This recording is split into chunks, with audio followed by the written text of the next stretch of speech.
नमस्कार।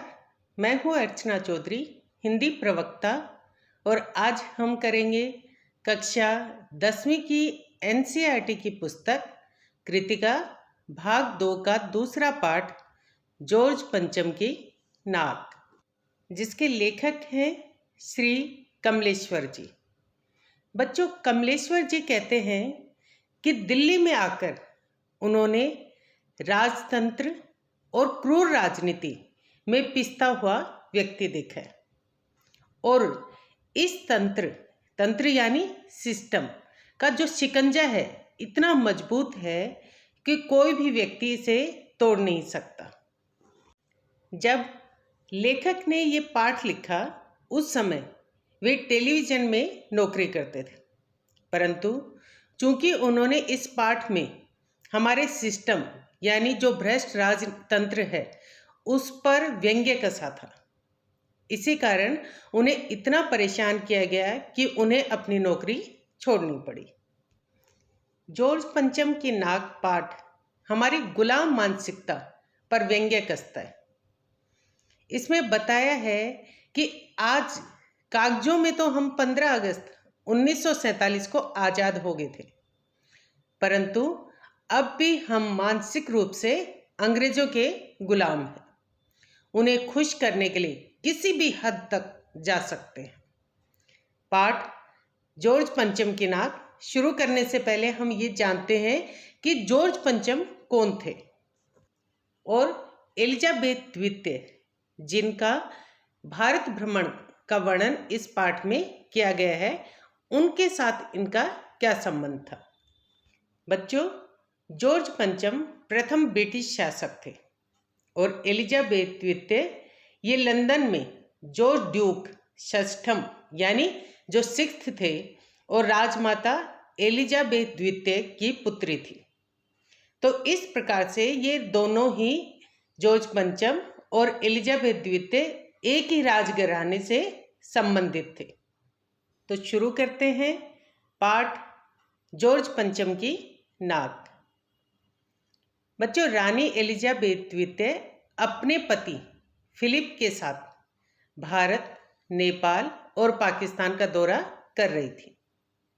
हालांकि ये देश आज़ाद हो चुके थे, परंतु रानी एलिजाबेथ का इन देशों का भ्रमण करना, जिन पर उन्होंने कभी शासन किया था, तो वो एक चर्चा का विषय बन गया था, भारत में भी और लंदन में भी।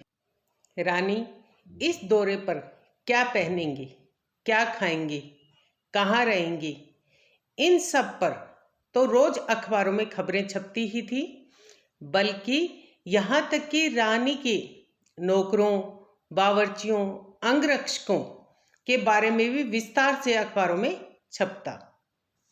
यही नहीं, बल्कि रानी 5 हजारी रेशमी नीले रंग का सूट पहनेंगी, इस बारे में भी अखबारों में छपा। और तो और उनके कुत्तों तक की तस्वीरें अखबारों में छपी। अर्थात हर महत्वपूर्ण और गैर महत्वपूर्ण खबरों को अखबार में छापा गया। लंदन के अखबारों में जो छपता वही खबर वैसे की वैसे दूसरे दिन भारत के अखबारों में छप जाती। रानी के सेक्रेटरी और जासूसों ने पहले ही इस महाद्वीप का दौरा यानी भ्रमण करके सारे प्रबंध जांच लिए थे, और इस दौरे की कोई भी खबरें छपने से ना रह जाएं, इसलिए बहुत सारे फोटोग्राफर रानी के साथ आने वाले थे। रानी पालम के हवाई अड्डे पर उतरने वाली थी। उनके आने की जोर शोर से तैयारियां होने लगी। पुरानी सड़कों और इमारतों की मरम्मत की गई। दिल्ली की ऐसा लग रहा था जैसे कायापलट ही हो गई, अर्थात जो दिल्ली थी उसमें काफ़ी सुधार किया गया। अब समस्या ये थी कि इंडिया गेट के सामने जॉर्ज पंचम की जो मूर्ति लगी हुई थी, अचानक उसकी नाक गायब हो गई, जबकि मूर्ति के चारों तरफ पहरा लगा हुआ था, फिर भी नाक गायब हो गई। बच्चों, जॉर्ज पंचम के समान अनेक विदेशी मूर्तियां भारत में बनी हुई थी। अब आज़ादी के बाद ये चर्चा हुई कि जॉर्ज पंचम के समान अनेक मूर्तियां जो बनी हुई हैं उनको हटा दिया जाए या उनको ऐसे ही रहने दिया जाए, जिस पर काफ़ी बहस हुई। तो कई जगह तो मूर्तियों को तोड़ दिया गया। अब मूर्तियां टूटने के बाद उनको अजायब घर यानी म्यूजियम में भेज दिया गया। अंत में इंडिया गेट के सामने जॉर्ज पंचम की जो मूर्ति थी सिर्फ वो बची। अब उस मूर्ति के चारों तरफ पैरा लगा दिया गया, परंतु फिर भी अचानक नाक तोड़ दी गई। अब चूंकि रानी आने वाली थी और एलिजाबेथ द्वितीय जॉर्ज पंचम के शाही खानदान से ही संबंध रखती थी, तो बिना नाक के मूर्ति को रानी देखेंगी तो भारत की नाक कट जाएगी, अर्थात भारत का अपमान होगा। इस विषय पर चर्चा करने के लिए एक मीटिंग बुलाएगी। मीटिंग किसकी बुलाएगी?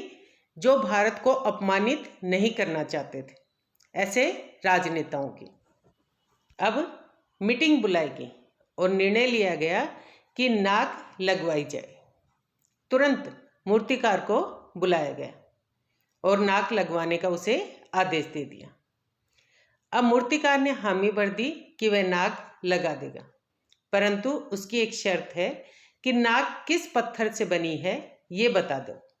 अब पुरातत्व विभाग को फाइलों को देखने के लिए कहा गया, परंतु फाइलें गायब थी।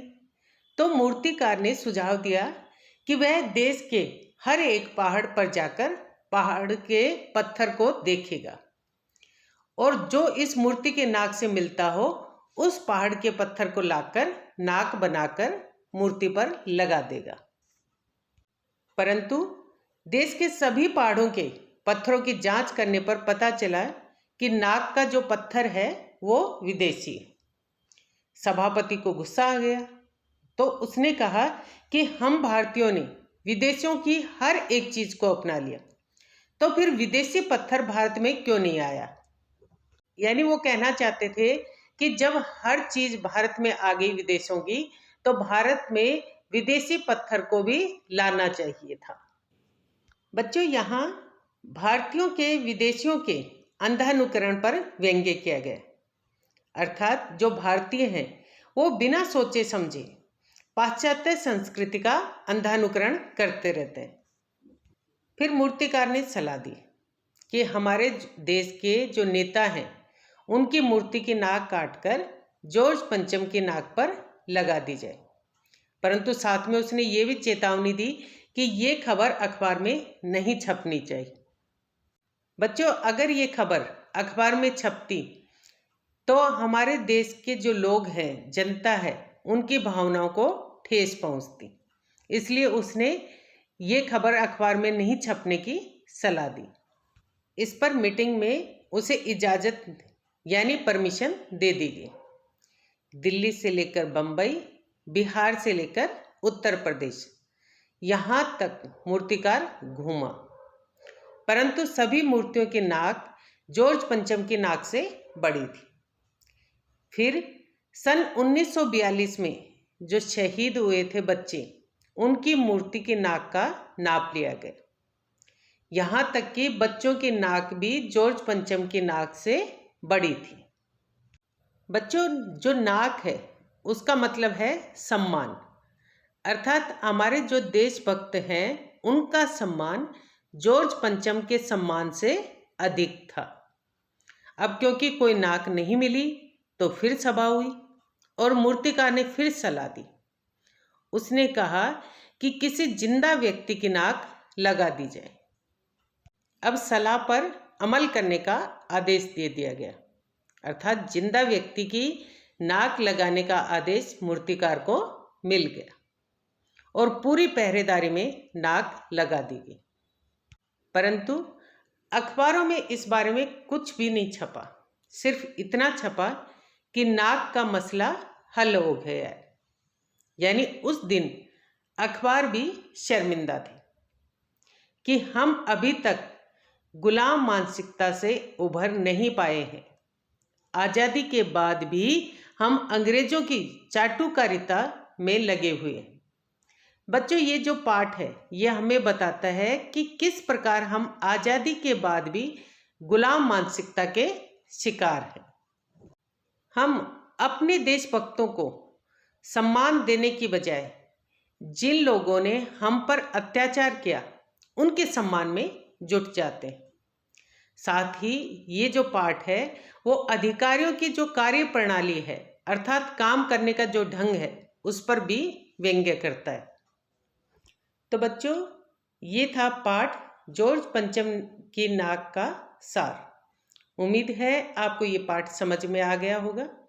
अगर आपको ये पसंद आया हो और ये पाठ आपको समझ में आ गया हो तो इस वीडियो को लाइक करें, शेयर करें और अभी तक मेरे चैनल अर्चना चौधरी हिंदी क्लासेस को आपने सब्सक्राइब नहीं किया है तो मेरे चैनल को सब्सक्राइब करें।